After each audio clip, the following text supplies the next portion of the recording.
დოკუმენტალისტიკა სინამდვილის აღწერითაა საინტერესო.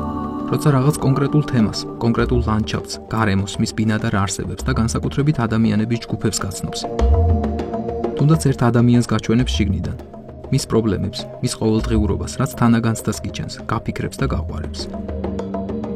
ამისთვის ხშირად დოკუმენტალისტები წლობით ცხოვრობენ გარემოში, სადაც ფილმის გადაღებას გეგმავენ. რეჟისორი რონ ფრიკი და პროდიუსერი მარკ მეგიცონი, რომლებსაც ერთად მუშაობის დიდი გამოცდილება აქვთ, მართალია სამსარას 4 წლის განმავლობაში 25 ქვეყანაში იღებდნენ და თითქოს ფილმში ყველაფერზეა მინიშნება, რაც დედამიწას აწუხებს, მაგრამ თან არაფერია კონკრეტული ნათქვამი. ვიზუალური მედიტაცია და არააზრობრივი პოზიცია. მაგრამ რადგან კინო ვიზუალური ხელოვნებაა, ისიც მნიშვნელოვანია თუ როგორ აჩვენება მრავალფეროვნებას. სილამაზეს კი მაინც აქვს ძალა, რომელიც ადამიანებზე მოქმედებს. სამყაროს ტკივილზე შორიდან თვალის შევლება. საუკუნეებით დაღლილი ლამაზი მოხუცი დედამიწა და მისი წრიული ბრუნვა. დაუღალავი ადამიანების რუტინა გადარჩენისთვის. უძღვები მომხმარებლური საზოგადოების სიხარბე და თვითონ ადამიანი, როგორც მოხმარების საგანი. გარინდებული ადამიანების სახლებში, ოფისებში, საკნებში, ნაგავ საყრელზე, ბუნებაში. ბუდას სწავლებით არ არსებობს დასაწყისი და დასასრული, არსებობს ციკლი, უსასრულო და განმეორებადი, მარადიული წრებრუნვა, უწყვეტი დინება.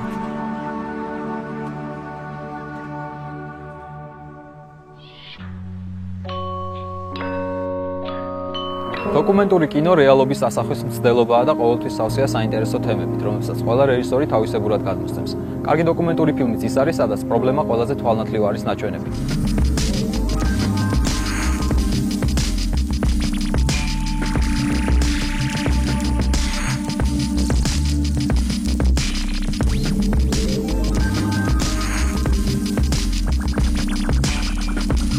ესე იგი თავისი უფალი.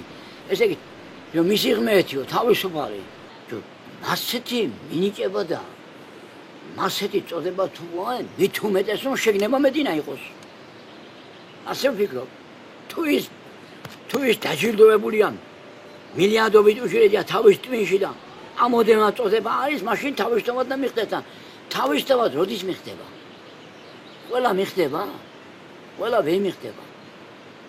ვერ მიხდება. არა გვაქვს დამოუკიდებლად საინტერესო ისტორია დოკუმენტური კინოსზე. ცნება საავტორო დოკუმენტური კინოს არ არსებობდა იმის გამო, რომ ადამიანებს რაღაცის თქმის, ესე ვთქვათ, რეალობასთან შეხების ეშინოდათ ჩემი აზრით. დოკუმენტური კინო ეხლა ძალიან წამოიწია.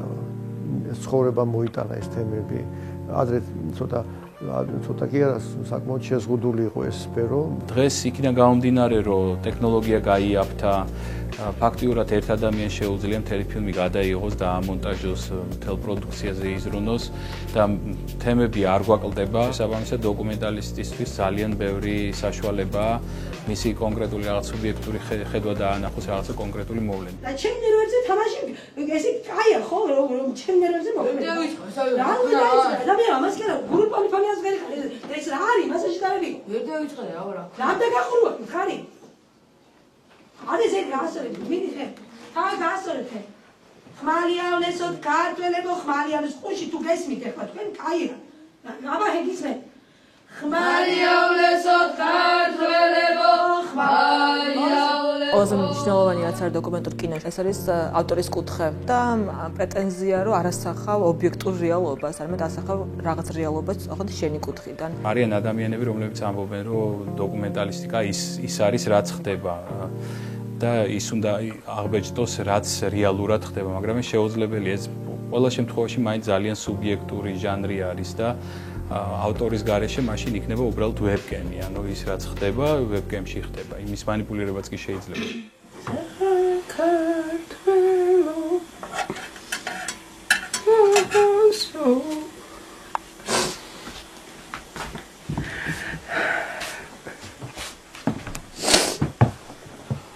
თვალით ხედავ და გულით კიდე შეგტივა ის თემა, რასაც იღებ.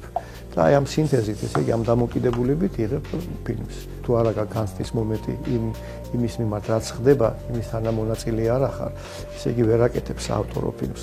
ყველას აქვს რაღაცა თავისი ისტორია, რომელიც არის ძალიან საინტერესო. ზოგის ისტორია არის ძალიან ტრაგიკული, ზოგის არის ძალიან ისეთი, ყველა არის დოკუმენტური კინოს გმირი. და ესე ცხოვრობთ საყვალაც კუჩდა და ვისაც უნდა ჩვენი მეგობრები მოდიან რჩებიან და ვართ რა, კაია.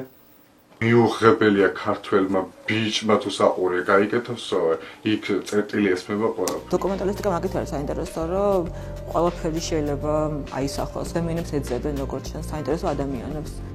ძალიან კარგი ბავშვობა მქონდა, ძალიან კარგი სტუდენტობა მქონდა, მაგრამ ერთადერთი ვერ მომცა ოჯახმა იმისა, რომ გადაჩემ არ მასწავლა ადამიანის ცნობა.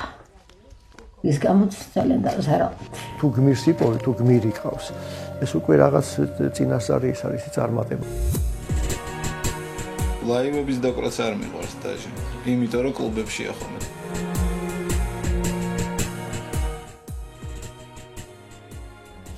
იმიტომ არის დოკუმენტური ფილმი საინტერესო, ცხოვრებაა საინტერესო. აი ჩვენ ერთმანეთს არ ვიცნობთ, იცი?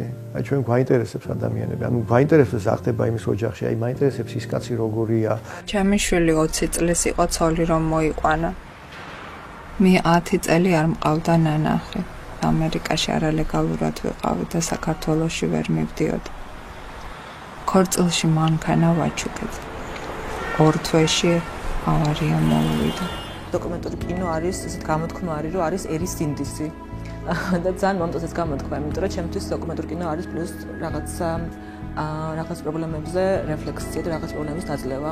ერი რომელიც სოციალურ პრობლემებზე იქნება მხოლოდ დაფუძნებული, ვერ გააკეთებს საერო საქმეს. დოკუმენტურ ფილმს რა თქმა უნდა შეუძლია დაინტერესოს კონკრეტული პიროვნება, ხელისუფლება, რაღაც ზემოქმედება საზოგადოებრივ აზრზე, რა თქმა უნდა ძალიან დიდი აქვს. დოკუმენტალისტიკას ბევრად უფრო მეტი ნდობა აქვს. ადამიანი უყურებს როგორც კი ამას დაარქმე, რომ ეს არის დოკუმენტური ფილმი, უკვე აპრიორი მე მზად ვარ რომ დავიჯერო, რომ ეს ყველაფერი სიმართლე არის. ყველაზე რატო არა? მომენტი. რაჩა შენახე. ვიცი პრინციპში. თუ არ დაამახინჯეს ფაქტები. მოწოდება არ უნდა იყოს როგორც ასეთი, რომ რაღაცა გააკეთო. დოკუმენტური კინო უნდა იყოს ავტორის აზრი რაღაც გარკვეულ მოვლენაზე. ამან უბრალოდ ბიძგი უნდა მოგწეს ალბათ, რომ რაღაცაზე იფიქრო. არა ვხდეთ. არა ჯერ თვებონა გადავიყვარს. თვებს გადავიყვარს. დღეს დილით წვერი გავიყვარს და მე არ ვიცი. ვერ ვიგებ ვერა. არა, ხვალ მოვიგებ 100%-ია. შეიძლება დამოკიდებულებები შეცვალოს ძალიან ბევრ რაღაცის მიმართ, თქვათ. ემპათია გაგიჩინოს რაღაც თემის მიმართ, რაღაც ბევრი ინფორმაცია მოგცეს რაღაც თემაზე, თქვათ, ვიღაცები გაგაცნოს, ან რაღაც თემის უფრო მეტად გრამატ შესწავლის სრული გაგიჩნდეს. მაინც ზარმაცებიან ქართული კაცები. რა თქმა უნდა. ზარმაცებიან, თუ გათანამდებობა, მაშინ კაი კაცია და იგი თანამდებობაზე უნდა იჯდეს. თუ ცოტა რაღაცა გადახრით, აი ცოტა რაღაცა მე ჩემს იმას აღარ აკეთებ. უკვე ვერაფერი ჩემო თმარმა მაგალითად ვერაფერი აღარ გააკეთა ირონ. ეხლა გითხრათ მაგაზე. იმიტომ რომ იჯდა კარგად, გაჭირდა ყველაფერი და აი ვერ გააკეთა ჩემო თმარმა, ვერც ივაჭრა, ვერც გაყიდა. და იმას კი შეებუა რომ შენ წამოსულიყავი. იმან ვერ გააკეთა. ერთგვარად რაღაცა დროის კაფსულა არის. ანუ მე ამას ხედავ როგორც საშუალებას, რომ გარკვეული მესიჯი გაგზავნო მომავალში და მოუყვე ადამიანებს როგორ ცხოვრობდით დღეს, რა გვაინტერესებდა, რა გვაწუხებდა. კი, ამდენი ხანი გაყინული იყო, ბევრი რაღაცა ძალიან ბევრი პრობლემები იყო ქალაქში, საშინელებები ხდებოდა, მაგრამ ვითომ რაღაცა წამოვდექით ახლა ყოფილს. მაინც ისეთივე გაყინული არის კულტურის მხრივ რა, ამ შემთხვევაში ვიძახი ალტერნატიულ community-ზე, როგორც შეიძლება ეგრე რო ითქვას რა. მგონია რომ ძალიან მნიშვნელოვანი არის რაღაცებს გადააზრებისთვის, წრიდან გამოცდისთვის, თქვა თუნდაც ისტორიული პროცესიდან. ბავშვებო, მე მაინც მაინტერესებს. აი ეს განცხადებები, რომ თქვენ გმართავთ ოპოზიცია. ვისგან იმართებით? დაგვი კონკრეტულად. ჩვენ ვიმართებით ერთადერთი ძალისაგან, ეს არის ჩვენი შინაგანი პროტესტი იმ მდგომარეობის მიმართ, რაც დღეს საქართველოში არის. არის ფილმები, რომლებიც გამოწვეულია გარკვეული პოლიტიკური ინტერესებით ფილმებიდან და რასაკვირველია ეს ფილმები გავლენებს ახდენს. შეგვიძლია თქვა, რომ არის ხალხი, ვისაც აღელვებს დემოკრატიის ბედი და გვეხმარება და კონკრეტულად ვინ გვეხმარება, როდესაც დემოკრატია გაიმარჯვებს, იმის მერე გამოაცხადებთ კიდევ. დოკუმენტური კინოს ფუნქცია ალბათ არის ეს, რომ ცოტა უფრო მეტი აქცენტი გააკეთოს თემაზე, რომელიც ადამიანებს ესე გვერდით ჩაუვლის ხოლმე რა და ხანდახან ყურადღებას წარებს. დათვები, ასე გეზახია დათვები. პრივეტ, ჩემო ძმებო, როგორ ახარ? ოსტო, შენ იცხოვდებ ამ ადგილას, მაო? ოსტო, ერთ შეკითხვას გასაგებ. შენ მოხვალ თუმრად. შვილიანად, ან გიცხოვდებ შენ? ჩემთვის პირადად რა სუბიექტურად კარგი დოკუმენტური ფილმი არის და წარმოუდგენლად რთულ იმათ მიმაჩნია ამოცანად, როდესაც დოკუმენტური ფილმი გაცინებს. ეხლა მე უნდა ვაგრეგზე რომ შვიდობა. შვიდობა როგორ არის თემური ინგლისურად? შვიდობა აი no what? No. აი შვიდობა. აი მეგობრობა. Friends. თემური თქვი რა? არ ვიცი. სად კანადა, სად ნაფარეული. ხედავ შენა რა მოხდა? თქვენ ნაფარეულში აღმოჩნდით უთბად. ხო შეიძლება ერთ მშვენიერ დღეს კანადაში მეც გავისეიდნო ქუჩებში. დამათვალიერებინოთ. Yes. Canada. ხო, მე წავიდე, ავდგე კანადაში. გავიარო, გამოიარო. ხო შეიძლება? Canada. Canada. Okay, No, I ჩემთვის მისაღებია მაგალითად ის რომ რაღაცა სიტუაციაში ვთქვათ გავლენა და манипуляცია მოახდინო, მუსიკა დაუდო, შენი გმირი რაღაც სიტუაციაში იძულებული გახადო რაღაცა აქციაში მიიღოს მონაწილეობა. ძალიან ბევრი ისტორია სამწუხაროდ მხოლოდ კინოში უფრო მეტად დოკუმენტურში მიიყენებს მუსიკას როგორც ეფექტის გაძლიერებას ვთქვათ. თუმცა არ ყოფნის სხვა რესურსი რომ რაღაც შედეგს მიაღწიოს, ამიტომ მუსიკა არის ხოლმე აქტიურად ასუსტებს თავარი სათქმელის მნიშვნელობას და ზედმეტ რაღაც დინამიკას აძლევს ფილმს, რომელიც არ ჭირდება. ძალიან ბევრი რეჟისორია, რომელიც მსვლელობისას იმაშვება, რა ქვია, ალაგებს ფილმს დოკუმენტალისტიკაში განსაკუთრებით. ჩემ შემთხვევაში მე მაინც ვცდილობ, რომ სადღაც 70% ეს იყოს ძალიან ესეთი სტრუქტურირებული და მერე სადღაც ეს 30% იყოს აი იმპროვიზაცია. რელიგია მხოლოდ გონების საზღვრებში. ტრაგედიის დაბადება მუსიკის სულიდან. უზენაესი გონი. ოჩახშე. დოსტოევსკი ჩავთვალო, გავაგზავნე თუ არა? დოსტოევსკის არის საერთოდ. ეშმაკი, ხმაწვილი. კიდე რა გიყვართ, მითხარი აბა? მანჩესტერი. ეს არ არის რომ დამას დაწერს სცენარს, მე მსახიობებს მოძებნი, ნატურას მოძებნი, წინა პერიოდი ყოველთვის რთულია ხოლმე, რომ მიაგნო იმას, რაც გინდა. ეს შეიძლება ლოგისტიკური სირთულე იყოს, ეს შეიძლება იქ სადაც გინდა გადაიღო, იქ ვეღარ გადაიღო, ან მიხვიდე გადაიღო და უკვე ის განათება არ დაგხვდეს და ან ის ადამიანი აღარ დაგხვდეს იქ რისი გადაღებაც გინდოდა. მაინც დამოკიდებული ხარ ადამიანების ხასიათზე, ესეც არის ხო? შეიძლება დღეს ვიღაცა ხასიათზე არ იყოს და ვერ გადაიღო ვერაფერი თქვა და დაკარგო დღე. ძალიან ბევრს არ უნდა კადრში მოხვედრა.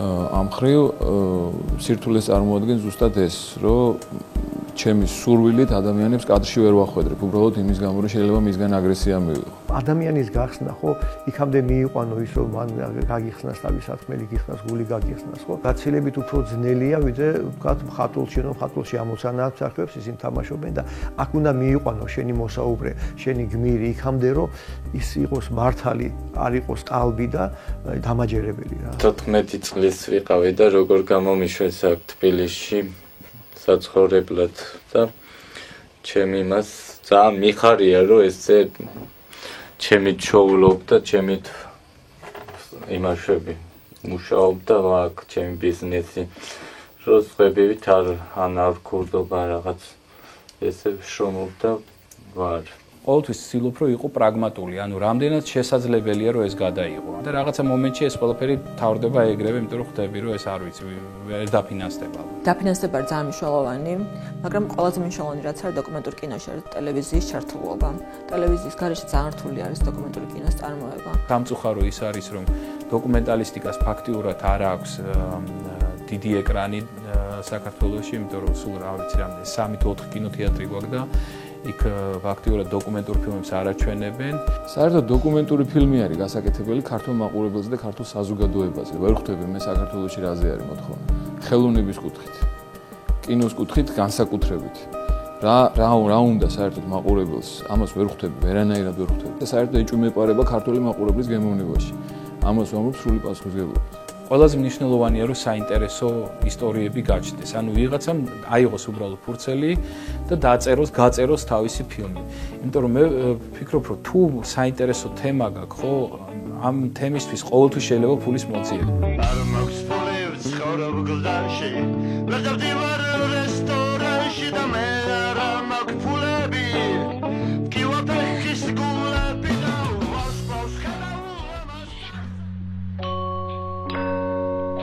ვიზუალური ანთროპოლოგია კულტურის ყველა იმ ასპექტს მოიცავს, რაც თვალისთვის აღქმადია. იქნება ეს არავერბალური ურთიერთობა, რიტუალი, ცერემონია, ხელოვნება თუ მატერიალური კულტურა. თვითონ დარგი ბევრ მეცნიერებასა და მიმდინარეობას მოიცავს, მაგრამ ჩვენ ხუთეულში ეთნოგრაფიულ დოკუმენტურ ფილმებს მივიხილავთ.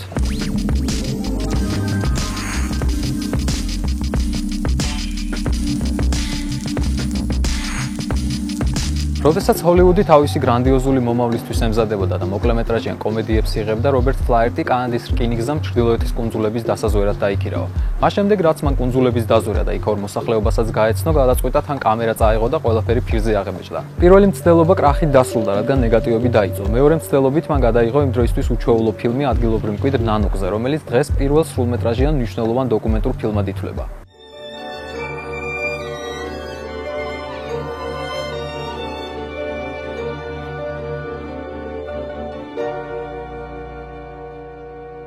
ფილმს თავიდანვე გამოუჩნდა ძალიან ბევრი მომდურავი, რადგან სცენების ნაწილი დადგმულია.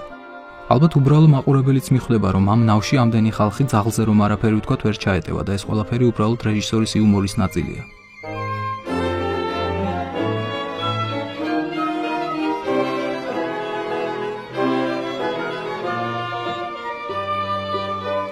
არც ნანუკი არის სინამდვილეში ისეთი უნახავი, რომ ფირსაკრავით ასე აღფრთოვანდეს და ფირფიტის არსის გასაგებად მისი ჩაკბეჭა მოინდომოს. და სინამდვილეში ნანუკი ლომვეშაპებზე ამ დროს თოფით ნადირობს და არა შუბით, რასაც უბრალოდ ფილმის ეფექტურობა მოითხოვს.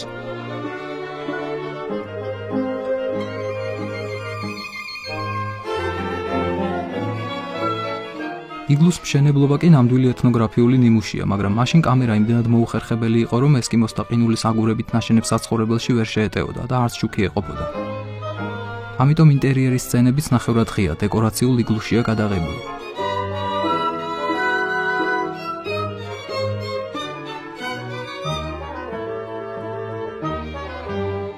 მოკლედ იმდროინდელი ტექნიკა ნამდვილად ვერ მისცემდა რეჟისორს იმის საშუალებას, რომ ყველაფერი წმინდა დოკუმენტურად გადაეღო.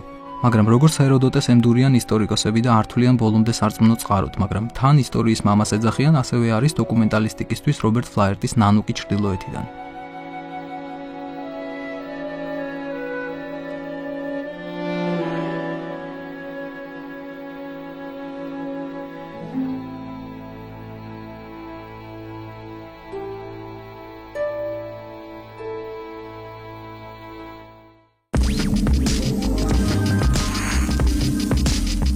რუსი რეჟისორის სერგეი დვარცევოის დოკუმენტური ფილმი პურის დღე იმის კარგი მაგალითია, რომ რაც არ უნდა დიდი და მრავლის მლოცველი იყოს ტერიტორია, თემების შორს ძებნა არ არის საჭირო, რადგან საინტერესო თემები ყოველთვის ძალიან ახლოსაა.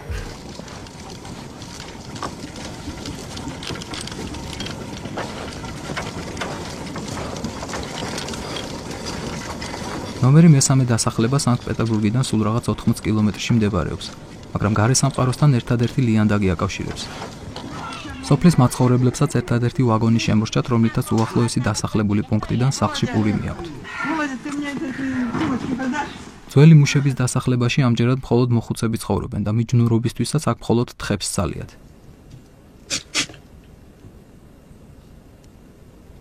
თხები არანაკლები უფლებებით სარგებლობენ, ვიდრე ეს ყველასგან მივიწყებული მაცხოვრებლები. სოფლის გასტრონომის დანიშნულ გამყიდველს კი პრობლემები ექნება, რადგან ხშირად უწევს ნისიების რუღელში ვიღაცის ჩაწერა, ვიღაცის ამოშლა.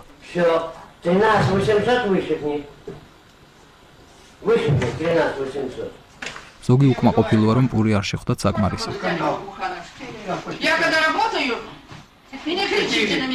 სოფლის ლოთი კი ერთ-ორს შეაგინებს.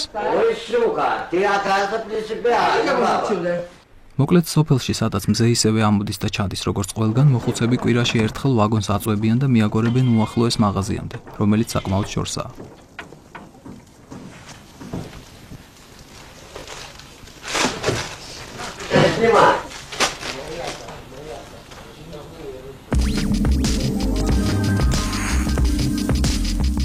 თუ დოკუმენტური ფილმის გადაღებისთვის ხშირ შემთხვევაში გრძელვადიანი დაკვირვების წარმოებაა საჭირო, მიქელანჯელო ანტონიონის მხოლოდ 8 კვირა ჰქონდა იმისთვის, რომ მაო ძედუნის პირადი დაკვეთა შეესრულებინა და გადაიღო ფილმი ჩინეთის სახალხო რესპუბლიკაზე, რომელიც იმის კარგი მაგალითია, თუ რისი ჩვენება სურთ პროპაგანდის ლიდერებს და რისი ჩვენება სურს რეჟისორს, რომელსაც ნამდვილად უყვარს მშრომელი ადამიანები.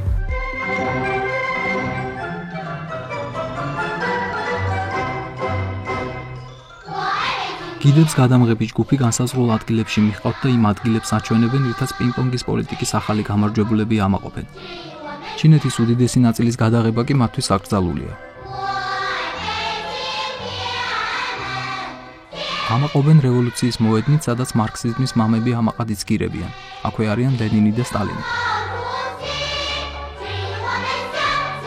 ამაყობენ იმით, რომ ოკუპუნქტურა, ანუ ჩინური ხალხური მედიცინით მშობიარობის დროს გაუტკივარება ყველასთვის ხელმისაწვდომია.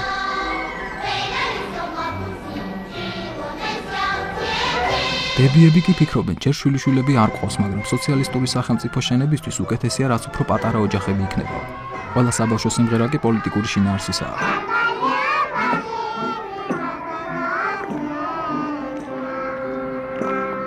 გადამღები ჯგუფი მიჰყავთ ფაბრიკებში, სადაც მშრომელის უმაღლესი და უმცირესი ხელფასი დიდად არ განსხვავდება ერთმანეთისგან.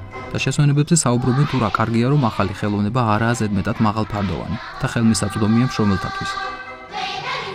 ნარატორი ამბობს, ჯობს არ დავიჩემოთ ჩინეთის კარგად ცოდნა და ფილმის მთავარი გმირი უბრალოდ ადამიანის სახეები იქნება.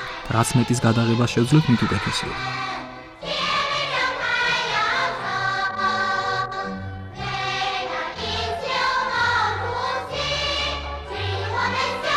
რადგან ამ ადამიანებმა ააშენეს ეს 5000 კილომეტრიანი კედელი და არავინმე ყოვლის შემძლე გოლიათმა ბრძანებელმა.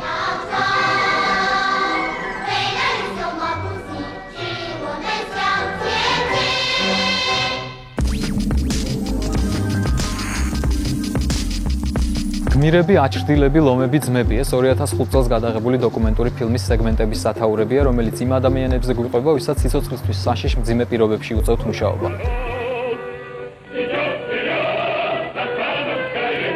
ერთ დროს უკრაინაში იყო ერთი მაღაროელი ალექსეი სტახანოვი, რომლის საგმირო საქმეებსაც მუშები სიმღერებს უძღვნიდნენ და ძეგლებს უდგამდნენ, რადგან ერთი შახტიდან 102 ტონა ნახშირი ამოჰქონდა. მას მერე ბევრი რამ შეიცვალა, ინდუსტრია შეჩერდა და დღეს დონბასში მაღაროელებს სულ არ ადარდებთ გმირობა. ამ თაგვის ხაფანგებში შეძრომა და იქიდან ნახშირის გამოტანა არაკანონიერ საქმედ ითვლება, მაგრამ რა უნდა ქნა, როცა სხვა სამუშაო არაა. ამ საქმით არც არავინ დიდრდება, მხოლოდ იმისთვის მუშაობენ, რომ პურის ფული იშოვნონ და ზამთარში არ გაიყინონ. თორემ თვითონაც ერთი სული აქვთ, როდის მოვა დრო, როცა პენსიაზე გავლენ და დაწვავენ მაღაროელის ჩამხილს.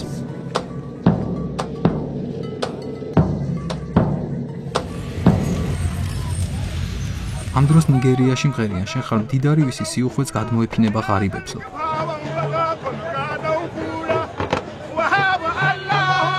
დღეში 350 ძროხას და თხას კლავენ, გატრუსავენ, შებოლავენ, დაახარისხებენ, მოვა პატრონი და წაიღებს და რაში იყენებს ეს უკვე მისი საქმეა. იმითაც კმაყოფილები არიან, რომ დღეში $7 აკეთებენ და ამბობენ, რომ ქურდობას ყველა სამუშაო ჯობია, რაც გეძლება.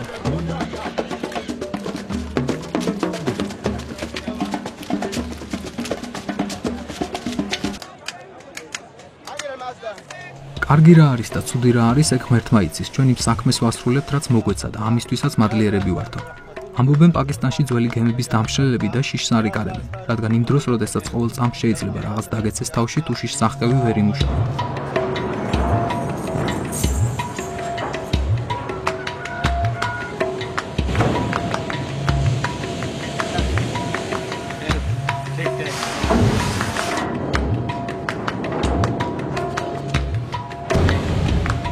ინდონეზიაში კი მუშები მთას ყოველ წელს თხის თავს წირავენ, რომ აღარავინ დაიღუპოს, რადგან უსაფრთხოების ნორმების დაცვის გარეშე უწევთ გოგირდის მოპოვება.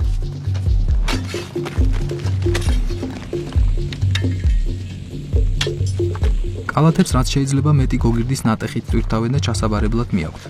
აღმარჩი ნელამიდიან და აღმარჩი უჩქარებენ. ვინც მეტ ზიდავს, მეტი ფულიც იმას ერგება. იქაური ვულკანების სილამაზით დასატკბობა დამოსული ტურისტები კი დამატებითი შემოსავლის წყაროა. სამუშაო ტვირთივითაა, ზოგი ტვირთი მძიმეა, ზოგი მსუბუქი, მაგრამ მომავალი შენს ხელშიაო გვასწავლის მაო ძედუნის ძეგლი.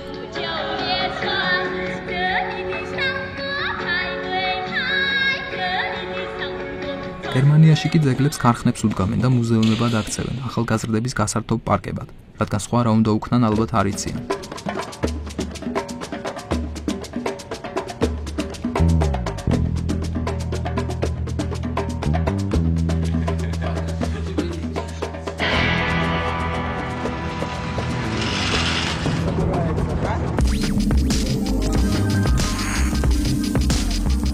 ფრანგული ახალი ტალღა სინემა ვერიტე ეთნოფიქცია და ვიზუალური ანთროპოლოგია ის მიმდინარეობებია, რომლის ერთ-ერთი ფუძემდებელი ჟან როუში იყო.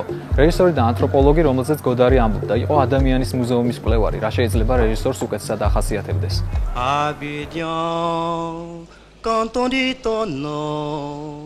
ჟან როუში 6 თვის განმავლობაში ცხოვრობდა ნიგერიელ ემიგრანტებთან და შემდეგ შესთავაზა ფილმის გადაღება, სადაც ისინი საკუთარ თავს ითამაშებდნენ. თავიანთ ყოველდღიურ რუტინას აღწერდნენ და აჩვენებდნენ ისე, როგორც თავად მოესურვებოდათ. ფილმის პერსონაჟები ახალგაზრდები არიან, რომლებიც სკოლებს, ოჯახებს ტოვებენ და სამსახურის საძიებლად ემიგრაციაში მიდიან. აფრიკის ისეთ ქალაქებში, სადაც ფიქრობენ, რომ დასაქმდებიან, ფულს იშოვნიან. კოტ დივუარის ქალაქ აბიჯანის ღარიბულ გარეუბან თრეშვილში სახლდებიან და ინდუსტრიულ უბანში სამსახურს ეძებენ. ყოველდღე ფიზიკური გადარჩენისთვის ფიზიკურ სამუშაოს ასრულებენ, ნებისმიერს რაც გაუმართლებთ და შეხვდებათ.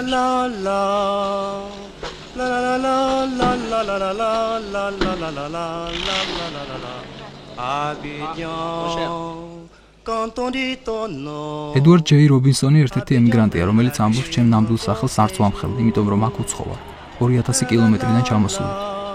მუშავარ და მთელი კვირა ვმუშაობ და მაინც 25 ცენტი მაქვს ჯიბეში, ვიღაცას კი მილიონები აქვს. ჭამენ ქუჩაში.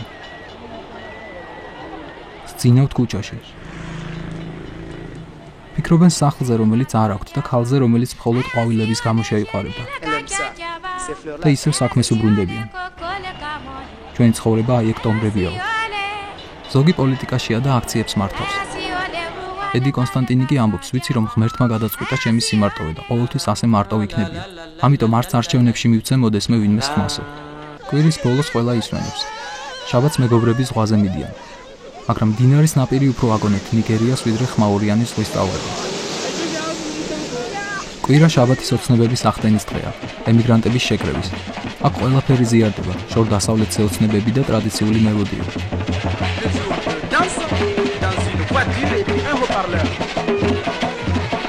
დრო როცა შენს ადგილზე გრძნობ თავს შენიანებთან.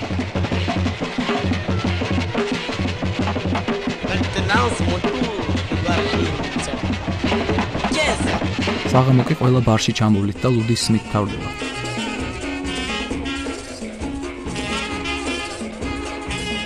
და ისე ოცნება არ არსებულ სახლზე, სადაც სიყვარული ელოდება.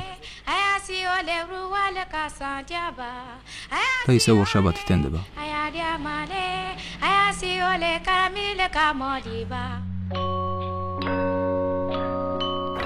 დღეს მასტერკლასში ოპერატორი მირიან შენგელაია საინტერესო და სასარგებლო რჩევებს მოგცემთ, რაც გადაღებისას შეგიძლიათ გამოიყენოთ. ასევე ნახავთ თუ რას ხედავს კამერა, როცა კუსტარული ვერტფრენით დაფრინავს.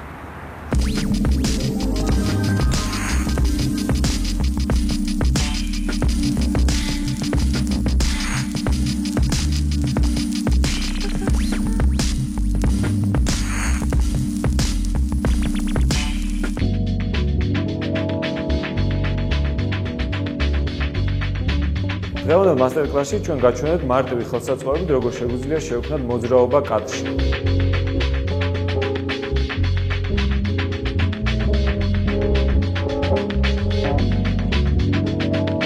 მოკლედ პირველი ხერხი არის ოპერატორი ეთლში, და ვნახოთ როგორ გამოვა.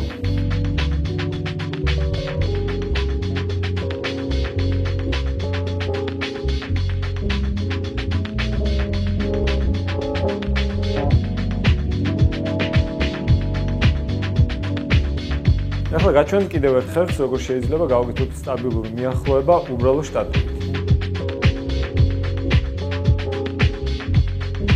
ერთ ფეხს ვკეცავთ. დაახლოებით ესეთ მოძრაობას ვაკეთებ.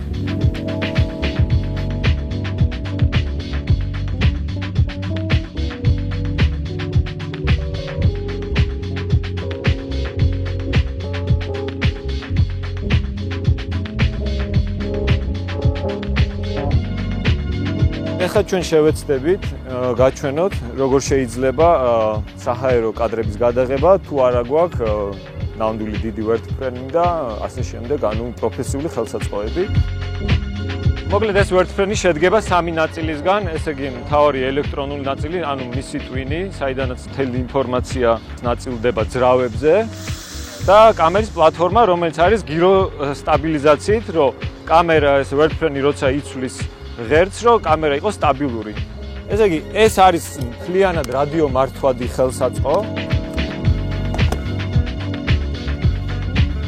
რომელიც იმართება ესეთი პულტიდან. ეს ხელსაწყო მუშაობს აკუმულატორებზე. ეს იყო სათამაშოდან გადავიდა უკვე პროფესიულ ხმარებაში. ძალიან პოპულარული არის ბელგიაში. პოლიციელებსაც უკვე აქვთ ესეთი პატარა ვარიანტები და ამითი რაღაც პატრულირებენ სახურავებს და პრინციპში ეს თანამედროვე სხვა პროფესიებშიც გამოიყენება. აბა გავფრინდით.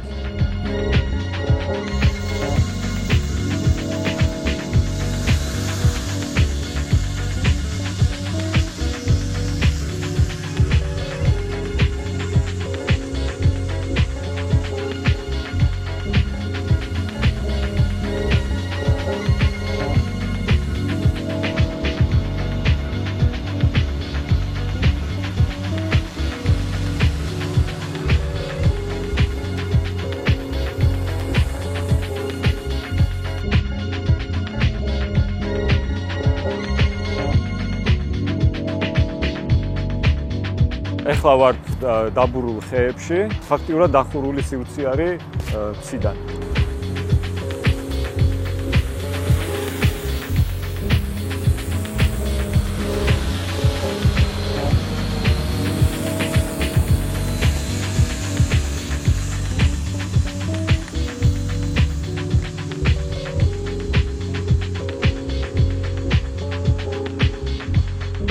შეგვიძლია ძალიან დაბალ სიმაღლეებზეც ვატაროთ, რაც ასევე განასხვავებს ჩვეულებრივი ვერტფრენების. ფაქტიურად სხვა ვერც ერთი ხელსაწყო ამ გავლას ვერ გააკეთებდა.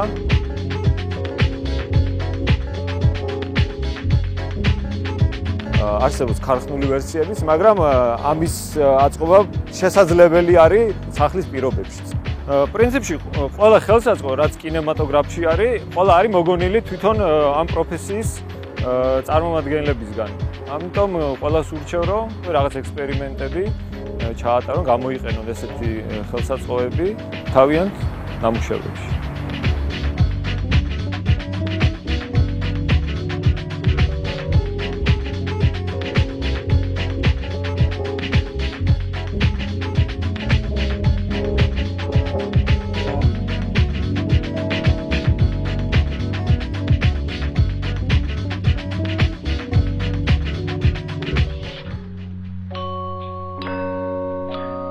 თინათინ გურჩიანის სადებიუტო ფილმი მანქანა, რომელიც ყველაფერს გააქრობს, უკვე გახდა სანდენსის ფესტივალის პრიზიორი. მისი ქართული პრემიერა 11 აპრილს შედგება. ფილმის შესახებ რუბრიკაში კინო აიდი რეჟისორი თავად ისაუბრებს.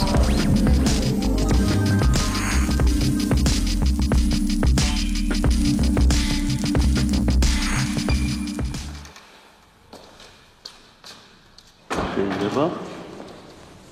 მოგძანდით.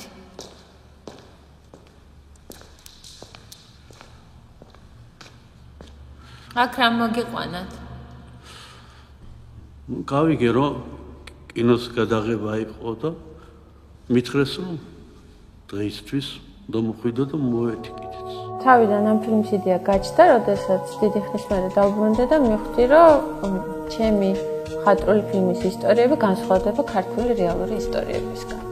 და გადავწყვიტე ეს რეალური ისტორიები შემეგროვებინა, მეჩვენებინა და მე თვითონაც მენახა, რითი სულგმულობენ დღეს ახალგაზრდები, რა პრობლემები აქვთ, რა ისტორიები აქვთ, რა დრამები აქვთ.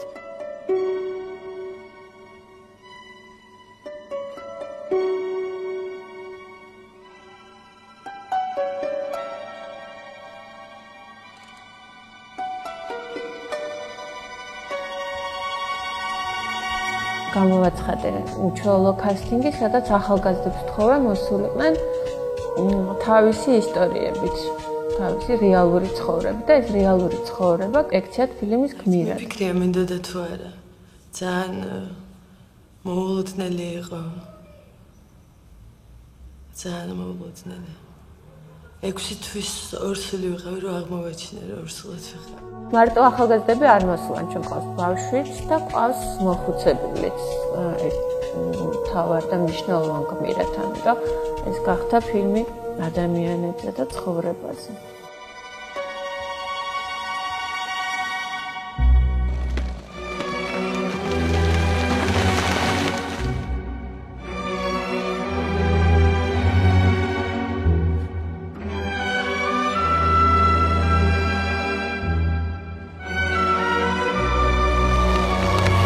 შერეული ფორმა აქვს, არის თვითონ კასტინგის ნაწილი, სადაც არიან შესული გმირები, რომლებაც მოახერხეს რაღაცა აი 3 წუთში თუ რაც ქონდათ დრო ჩვენთვის ეგრძნობინებინათ მათი ცხოვრება.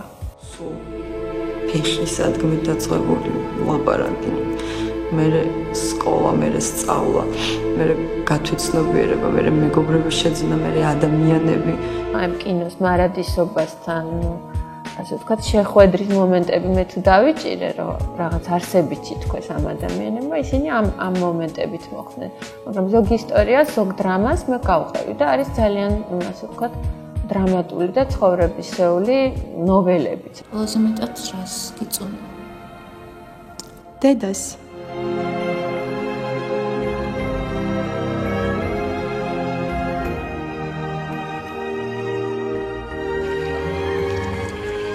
აი, მოდი, არ ვღირსი, მაგრამ მოდი შვილო.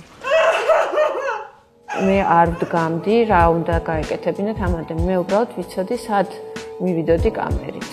ეს იყო ჩემი. მე დაახლოებით შემეძლო წარმომედგინა რა მოხდებოდა, როცა გმირებს შორის იყო ემოციური დაძაბულობა, ემოციური მუხტი, რა თქმა უნდა, ეს უკვე კინოსცენაა და მე ამას ვიღებდი. რატომ არავინ მკითხა? მინდოდა თუ არა საერთოდ ამ ჭაობში, რომელსაც ცხოვრება ქვია, ჩავთვლილიყავი. ჩემი აზრით დოკუმენტურ და მხატვრულ კინოს შორის ზღვარი არ არსებობს, იმიტომ რომ დოკუმენტურ კინოს ასევე მოეთხოვება მაღალი მხატვრული ხარისხი და ატმოსფერო, რაც რითიც უნდა განსხვავდებოდეს, რა ვიცი მე, რეპორტაჟებისგან და ტელესიუჟეტებისგან და უნდა გქონდეს დრამატურგია.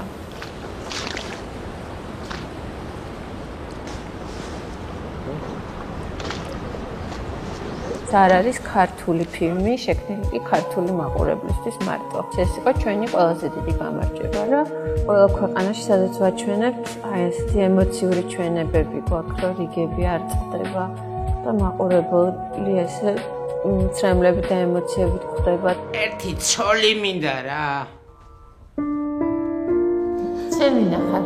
გადაღება მინდა. რა კინოში? ხო.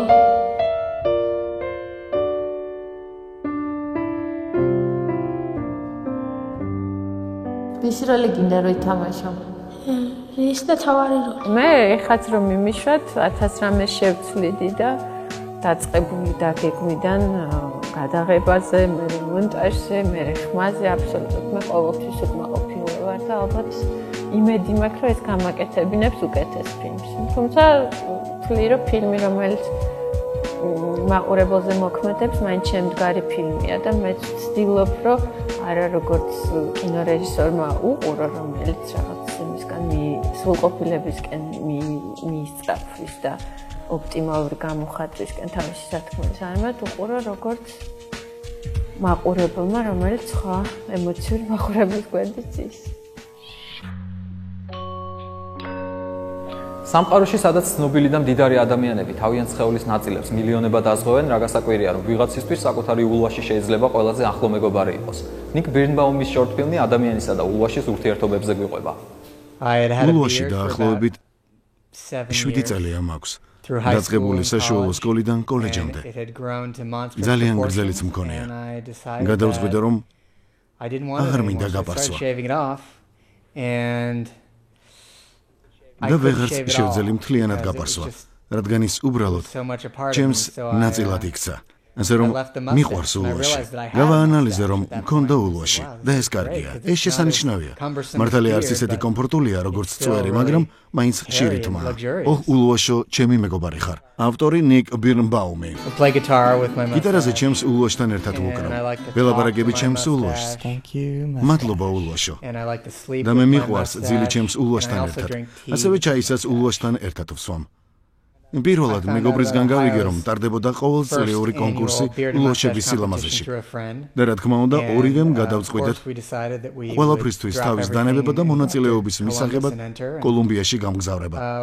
ერთ წელს წითელ შარვალში, ლურჯ პიჯაკში და აბრეშუმის პერანგში გამოვეწყვე. მომდევნო წელს კი ვარდისფერი ცალრქიანი ცხენივით გამოვეწე. 2 წლის განმავლობაში მეორე ადგილს ვიკავებდი ბუნებრივი ულვაშის კატეგორიაში. ჩემი ულვაში ნამდვილად ძალიან ახლოსაა ჩემთან. კარგი მეგობარია. ასევე ვფიქრობ, რომ ულვაში თვითონ მე ვარ. და საერთოდ ცალ-ცალკე არ ვარსებობთ. მიმაჩნია, რომ ულვაში ჩემი საზოგადოებრივი მდგომარეობაა.